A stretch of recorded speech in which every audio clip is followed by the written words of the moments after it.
elemen masyarakat, lurah, OPD terkait bisa melaksanakan amanah karena melaksanakan musrembang tingkat kecamatan yang dapat kami laporkan kepada Ibu Wali Kota.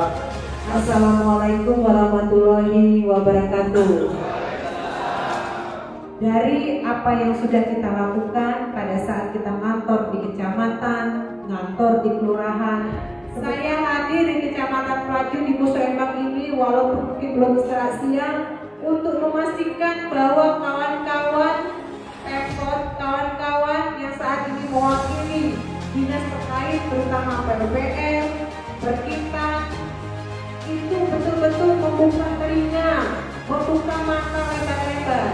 Jangan sampai apa yang diusulkan, apa yang diharapkan berbeda dengan apa yang dilaksanakan.